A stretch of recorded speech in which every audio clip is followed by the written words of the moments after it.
अस्सलाम वालेकुम फ्रेंड्स। उम्मीद है आप सब लोग खैरियत से होंगे। फ्रेंड्स, आज काफ़ी दोस्तों ने मेडिटेशन के हवाले से पूछा है। बड़े सिंपल तरीके से मेडिटेशन आपको बताता हूँ कि मेडिटेशन होता क्या है। उर्दू में इसको मुराकबा भी कहते हैं।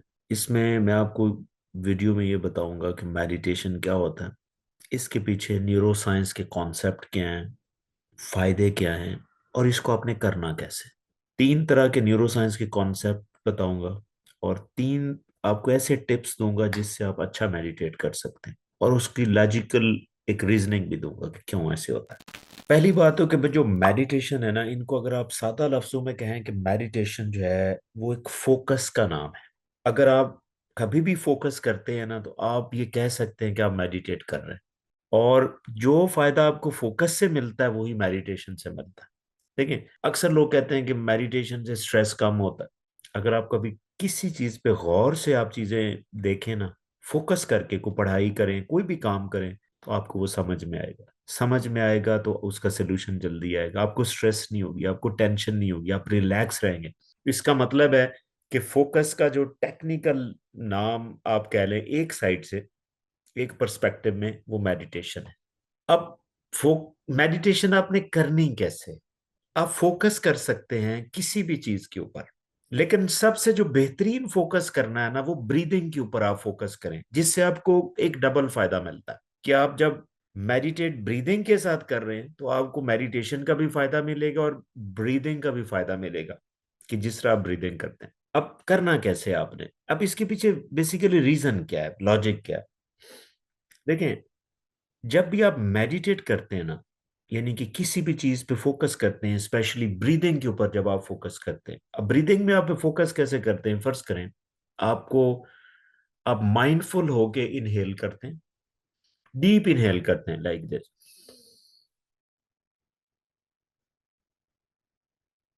और स्लोली स्लोली आप इनहेल एक्सहेल करते हैं। ये प्रोसेस होता है। आप इसके इसके कुछ सेट्स भी बना लें, आप काउंटिंग भी कर सकते हैं, क्योंकि काउंटिंग से और आपका फोकस बढ़ेगा। इसलिए जिंदगी में याद रखें, बहुत सी चीजें हमें ना काउंट्स में करनी होती। आपको लोग कहते हैं कि ये चीज इतनी दफा करनी, उसका फायदा आपको क्या होता है। उसका फायदा ये होता है कि आप उसको साथ साथ याद रखते हैं, आपका फोकस बढ़ता है। अब जैसे ही आप मेडिटेट करेंगे, स्पेशली मैंने आपको कहा कि ब्रीदिंग के साथ आप मेडिटेट करें। अदरवाइज फोकस आप किसी चीज, फर्ज करें आप दीवार के ऊपर एक पॉइंट पॉइंट पे नजर रखें और इसी के ऊपर फोकस करते रहे, ये भी मेडिटेशन है। लेकिन इससे हो सकता है आपको एक फायदा हो, दूसरा फायदा ना। जब आप मेडिटेट करेंगे ब्रीदिंग के साथ, तो तीन तरह से आपका ब्रेन इफेक्ट होता है, तीन तरह से। उसमें सबसे इंपॉर्टेंट जो ब्रेन का पार्ट होता है, जिसे हम प्री फ्रंटल कॉर्टेक्स कहते हैं, जो बिल्कुल फोरहेड के पीछे है, ये इफेक्ट होता है जब भी आप, क्योंकि ये फोकस वाला ब्रेन एरिया, यानी कि ये फोकस आपसे करवाता भी है, लेकिन आपको कहीं आप खुद फोकस करें तो ये एक्टिव होता है। यानी कि ब्रेन जो है वो टू वेज काम करता है। आप एक ऐसा काम कर रहे हैं तो ब्रेन इफेक्ट हो रहा है, ब्रेन से आप एक काम कर रहे हैं तो ब्रेन इटसेल्फ जो है वो उस काम को भी कंट्रोल कर रहा होता है, टू वेज। जब आप मेडिटेट करते हैं तो सबसे पहला क्या होता है कि आपका प्री फ्रंटल कॉर्टेक्स एक्टिव होता है। अब जिसका काम क्या है, एक्टिव होने के साथ साथ ये इंक्रीज भी होता है। जैसे ही ये इंक्रीज होता है तो इसका फंक्शन बढ़ता है। अब इसका फंक्शन क्या है, फोकस है, अटेंशन है, क्रिटिकल थिंकिंग है, क्रिएटिविटी है, लर्निंग है, ये वो जजमेंट है, असेसमेंट है। ठीक है, ये सारे ऐसे फंक्शन हैं जो प्री फ्रंटल कॉर्टेक्स कहता है। और मैं अक्सर कहता हूं कि इंसान को अगर एनिमल से कोई चीज डिफरेंशिएट करती है, ब्रेन का अगर कोई एरिया डिफरेंशिएट करता है, तो वो प्री फ्रंटल कॉर्टेक्स है। क्योंकि इंसान में सबसे जो ज्यादा प्री फ्रंटल कॉर्टेक्स पाया जाता है वो इंसान में है, बाकी एनिमल से एक रिमार्केबल डिफरेंस है। तो जैसे आप मेडिटेट करते हैं, प्री फ्रंटल कॉर्टेक्स एक्टिव होता है और ये सारे जो फंक्शंस हैं ये आपके इंक्रीज होते हैं। दूसरे नंबर पे जो ब्रेन का एरिया इफेक्ट होता है देखें, एक तो आपको जहानत मिल रही है मेडिटेशन करने से, इंटेलिजेंस आपकी बेहतर हो रही है, आईक्यू आपका बेहतर हो सकता है। दूसरे नंबर पे जो ब्रेन का एरिया इफेक्ट होता है वो अमेगडाला होता है, जो ब्रेन के सेंट्रल एरिया के पास है। उसके ऊपर जो इफेक्ट आता है वो श्रिंक होता है। जो अमेगडाला है वो श्रिंक होता है, प्रीफ्रंटल कॉर्टेक्स इंक्रीज होता है। अब जैसे ही अमेगडाला श्रिंक होता है, अमेगडाला का काम पता है क्या? अमेगडाला अगर एक्टिव होगा तो वो स्ट्रेस में एक्टिव होता है, कार्टिसोल हार्मोन रिलीज करेगी जिससे आप और स्ट्रेस फील करेंगे। लेकिन जब इसका साइज कम होता है, लेस एक्टिव होता है, तो कार्टिसोल भी कम होता है, आपको रिलैक्सेशन मिलती है, आपको आपका स्ट्रेस कम होता है, आपकी टेंशन कम होती है, आप अच्छा फील करते हैं। और जितना आप और रिलैक्स फील करेंगे उतना प्रीफ्रंटल कॉर्टेक्स और बेहतर काम करेगा। तो ये 2 in 1 फंक्शन है। तीसरा ब्रेन का एरिया कौन सा इफेक्ट होता है? तीसरा होता है एक हिप्पोकैम्पस होता है, जो ब्रेन का एक एरिया होता है जिसका काम इमोशंस को कंट्रोल करना होता है, मेमोरी को कंट्रोल करना होता है। तो मेडिटेशन ये भी काम करता है कि हिप्पोकैम्पल एरिया जो है वो उसको इंक्रीज करता है, जिसकी वजह से आप में एक ज्यादा एबिलिटी होती है किसी भी इमोशन को, स्पेशली नेगेटिव इमोशंस को कैसे आपने मैनेज करना है किसी भी सिचुएशन। और साथ साथ आपकी मेमोरी भी इंक्रीज होती है। ये तो इसके फायदे हैं। मेडिटेशन सिंपल क्या है? It's a name of focus. और फोकस आपने किसके साथ करना है? ब्रीदिंग के साथ करना है। ब्रीदिंग के साथ करेंगे ये 3 ब्रेन एरिया एक्टिव होंगे, जिसके आपको मैंने फंक्शन बता दी। अब करना कैसे? करते हुए मैं मेडिटेट करने के लिए 3 इंपॉर्टेंट टिप्स देता हूं। नंबर 1, नंबर 1 ये है कि आपकी मेडिटेशन की टाइमिंग एंड पोजीशन जो है वो आइडियल होनी चाहिए। टाइमिंग कौन सी मैं आपको बता रहा हूं?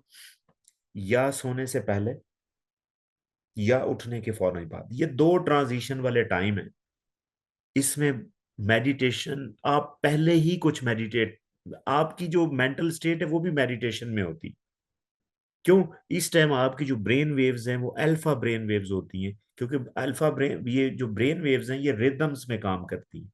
यानी कि दिन के किसी टाइम कोई वेव ज्यादा होती है, कोई कम होती है।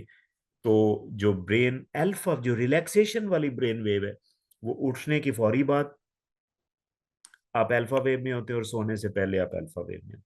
तो इस टाइम आप मेडिटेट करेंगे तो मेडिटेशन का जो इफेक्ट है वो कई टाइम्स, कई गुना ज्यादा अच्छा होगा। और दूसरे नंबर पे साथ टाइम एंड पोजीशन मैंने बताया। पोजीशन का एक ही फार्मूला है कि आपका जो स्पाइन है ना, स्पाइनल कॉर्ड, आपका जो रीढ़ की हड्डी है, वर्टिबल कॉलम, वो स्ट्रेट होना चाहिए। नहीं कि आप बैठे भी तो सीधे हो, कैसे बैठे? वर्टिबल कॉलम आप सीधा होना चाहिए। या आप लेट सकते हैं, ठीक है, आप फ्लोर के ऊपर, आप मैट्रेस भी अगर आपने डालना है तो थोड़ा सा हार्ड मैट्रेस होना चाहिए, ज्यादा वो स्प्रिंग वाला मैट्रेस नहीं होना चाहिए कि ताकि आपका जो स्पाइन है उसमें करवाए। नो, आप फ्लैट जगह पे भी लेट सकते हैं, कोई हार्ड किस्म का मैट्रेस भी ले सकते हैं, या आप सीधा बैठ भी सकते हैं, ठीक है, जैसे आपका स्पाइन, जिससे आपको डिस्ट्रैक्शन ना आए, आपको आप डिसकंफर्टेबल फील ना करें, आप बैलेंस फील कर रहे हैं। ये नंबर 1 टिप है, टाइमिंग और आपकी बॉडी पोजीशन। दूसरे नंबर पे दूसरे नंबर पे ये कि आपका फोकस आपकी ब्रीदिंग के ऊपर होना चाहिए। यानी कि जैसे जैसे आप ब्रीथ करें, ब्रीदिंग के साथ आपका ख्याल जाना चाहिए, फोकस उसी पे होना चाहिए। इनहेल कर रहे हैं, आपने डीप इनहेल करना है, और स्लोली आपने एक्सहेल करना है। आप इसको नोट कर सकते हैं, आप 15 का आप एक सेट लगाएं, 15-15 के आप 3 सेट लगाएं, ठीक है। तो ये फोकस आपका एक बहुत बेहतरीन चीज है कि फोकस आपको, और फोकस नहीं होगा तो आप मेडिटेट नहीं कर पा रहे हो, ठीक है। और इसके साथ आप कंसिस्टेंट होना चाहिए आपको। यानी ये नहीं कि एक दफा मेडिटेट कर लिया तो फिर 2 साल बाद किया या 6 माह बाद किया। अल्टरनेट डेज इज ओके, हफ्ते में 2-3 दफा डेली करें तो और अच्छी बात है। इससे होता क्या है? क्योंकि जब आप मेडिटेट करते हैं, ब्रेन के अंदर एक रिलैक्सेशन का एक पाथवे बनना शुरू हो जाता है। बार बार मेडिटेट करेंगे तो आपका ब्रेन वैसे बाय डिफॉल्ट ही रिलैक्स होना शुरू हो जाएगा। तो अगर आप रूटीन में मेडिटेट करेंगे तो ब्रेन के अंदर एक कैपेसिटी होती है, उस फंक्शन को हम न्यूरोप्लास्टिसिटी कहते हैं। तो आपके ब्रेन के अंदर एक पाथवे ऐसा बन जाता है जो रिलैक्सेशन का पाथवे होता है। तो फिर आप बीच में मेडिटेशन छोड़ भी दें तो आप वैसे ही परफॉर्म कर रहे होते हैं, आप यूजुअली रिलैक्स फील करेंगे, आपको गुस्सा कम आएगा, आप स्ट्रेस कम लेंगे। तो आपका ब्रेन एक ट्रैक पे आ जाता है। तो आप रूटीन में जो है करें तो इसका आपको ये फायदा होगा। वेरी सिंपल, मैंने मेडिटेशन को एक्सप्लेन किया, but still if you have any question please write me in the comment section and definitely I will answer. Thank you.